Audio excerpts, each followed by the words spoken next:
Waalaikumsalam warahmatullahi wabarakatuh. Alhamdulillahilladzi arsala rasulahu bil huda wa dinil haqq liyudhhirahu 'ala dini kulli wa kafa billahi syahida. Asyhadu an la ilaha illallah wa asyhadu anna Muhammadar Rasulullah. Allahumma shalli ala sayyidina Muhammadin wa ala alihi wa sahbihi ajma'in, amma ba'd. Segala puji hanya milik Allah, Zat yang Maha Pengasih dan Maha Penyayang, yang senantiasa memberikan rahmat dan kasih sayangnya kepada kita semuanya, menjadikan kita menjadi hamba-hamba Allah yang senantiasa lebih meningkatkan ketaatan kita kepada Allah Subhanahu wa Ta'ala.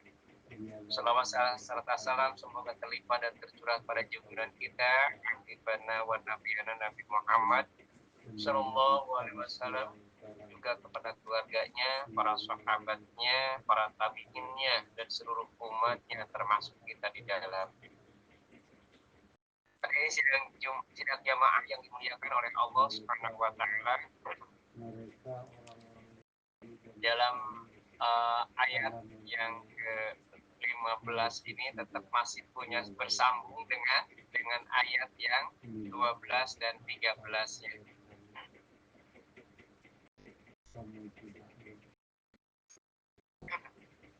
Apa yang maksud ataupun apa yang dikupas di dalam ayat ini? Allah sampaikan kepada Nabi Yahya, walaupun pada itu masih anak-anak pada saat itu, Allah bimbing dalam segi aktivitasnya, kehidupannya.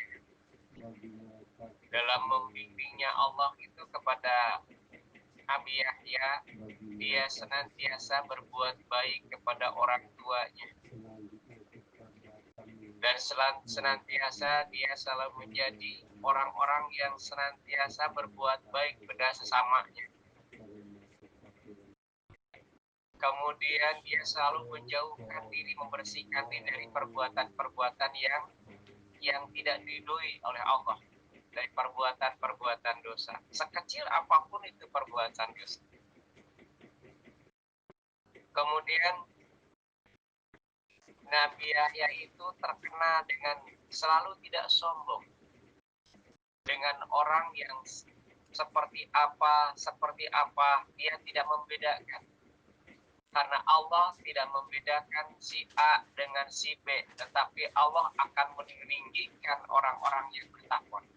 Kata Rasulullah SAW, la fadla li ahadin ala ahadin illa bitaqwa. Tidak ada keutamaan, tidak ada keunggulan antara satu dengan yang lain, kecuali yang dikatakan keunggulan itu adalah orang yang bertakwa. Bahkan secara spesifik Rasulullah menyampaikan, la fadla li ahadin ala arabi. Tidak ada keunggulan, perbedaan antara seseorang dengan orang Arab. Sekaligus langsung spesifik karena Rasulullah orang Arab.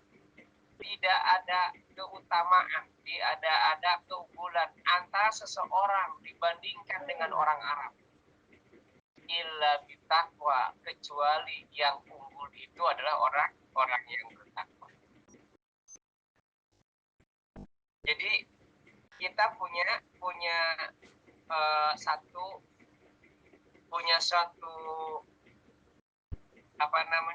satu pelajaran ya, dari Nabi Yahya, yang bagaimana Nabi Yahya itu ketika membaca kitabnya dari Tauratnya, maka dia akan membekas dalam hidupnya. Jadi kata Imam Syafi'i, ilmu itu letaknya bukan di sini, tapi ilmu itu ketika kita menjadikan akhlak, baru itu jadi ilmu. Jadi bukan orang yang cerdas, tapi adalah dia itu selalu bisa menjadikan bahwa setiap ilmu itu bisa menjadikan dirinya sebagai orang-orang yang lebih baik dalam hidup, selalu meningkat. Artinya orang yang baik seperti apa? Orang yang baik kemudian ya mampu menyelamatkan orang lain dengan lisannya, dengan tangannya, dan segala kemampuan.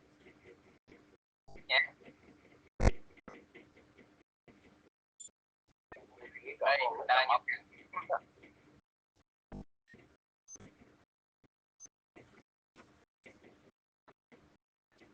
Ibu Sunaria mohon izin, mic-nya bisa ditutup.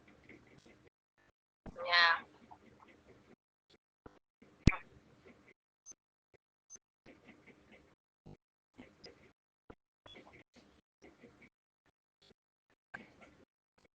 Bukan ya. Kita lanjutkan. Mic-nya Bu, bukan kameranya. Enggak, kan aku tak pengen. Aku ra itu deh. Ibu Sunaria mohon izin, itu mic-nya. Ya, kita lanjutkan. Ketika bahwa kitab itu sudah menjadikan benteng dalam hati kita, sudah menjadikan setiap apa yang dia baca, kemudian dia aplikasikan dalam kehidupannya, maka Allah akan menjanjikan seperti apa yang dijanjikan seperti Nabi Yahya. Allah menjanjikan kepada kita seperti apa yang dijanjikan kepada Nabi Yahya. Apa yang dijanjikan itu adalah wassalamun alaihi yauma wulida, maka Allah akan menjanjikan dia itu punya satu kebaikan, ya, akan menyelamatkan pada waktu hari lahirnya, ya. Wa yauma namut, dan pada waktu meninggalnya. Wa yauma yub'atsu hayya, dan dia dalam keadaan dibangkitkan, dihidupkan oleh Allah pada waktu dibangkitkan nanti. Kita dilahirkan dalam keadaan selamat, ya. Pada waktu itu bahkan Rasulullah SAW menyampaikan kullu mauludin yuladu alam fitrah, setiap bayi yang lahir dilahirkan dalam keadaan bersih, suci, tidak bernoda, tidak berdosa. Fa'abawahu, tergantung orang tuanya. Au yuhawidani, mau diyahudikan. Au yunasironi, atau dinasorokan.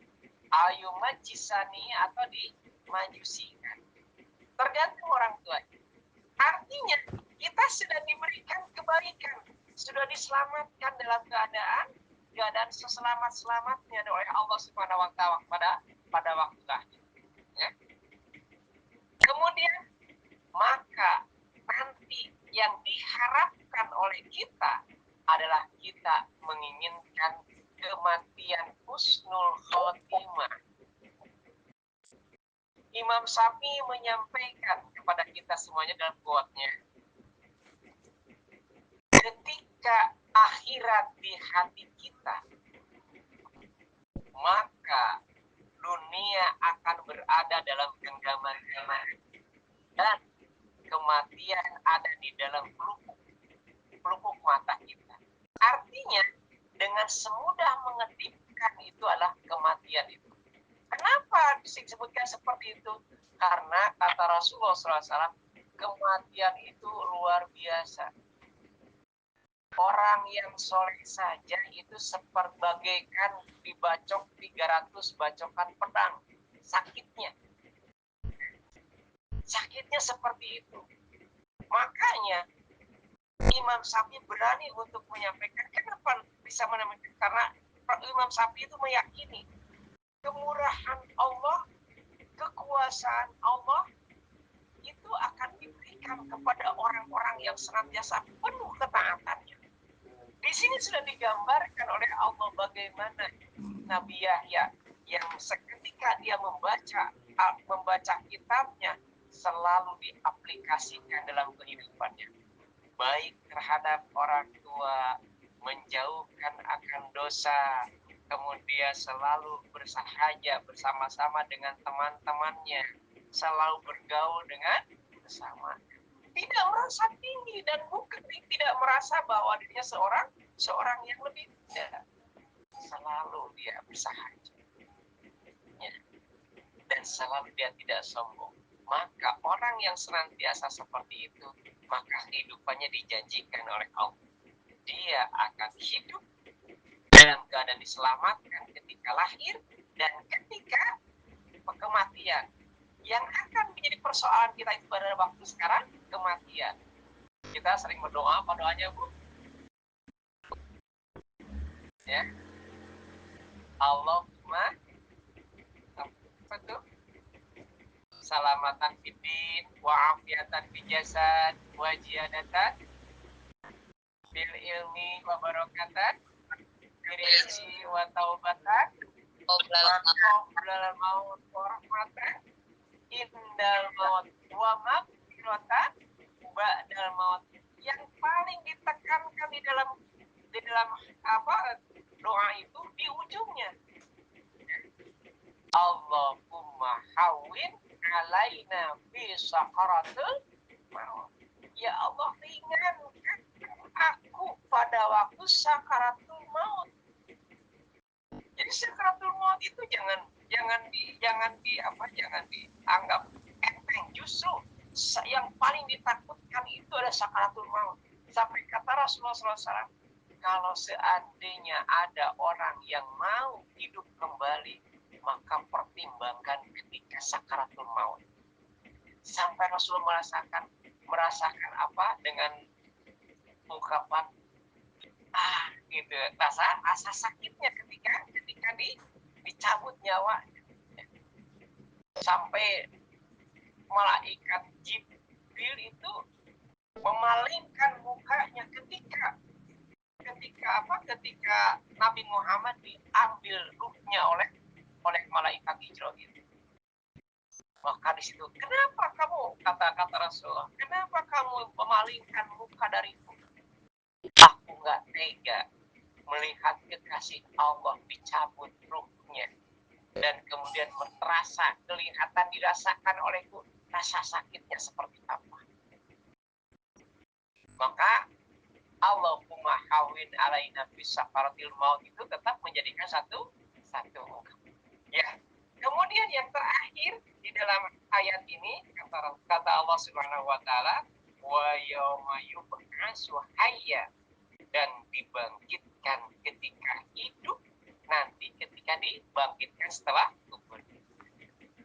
Saya kemarin sudah sampaikan kepada ibu semuanya, ketika dibangkitkan semuanya, orang-orang kumpul di padang mahsyar, semuanya nggak bergerak dan tidak bisa menggerakkan kakinya seseorang itu kecuali ditanya empat hal. Satu, tentang umurnya. Kedua, tentang ilmunya. Ketiga, tentang jasadnya. Yang keempat, tentang hartanya. Diambil atau dia dapatkan dari mana, dan kemudian dibelanjakan kemana. Nah itu, jadi yuk kita sama-sama untuk senantiasa menjadikan Al-Quran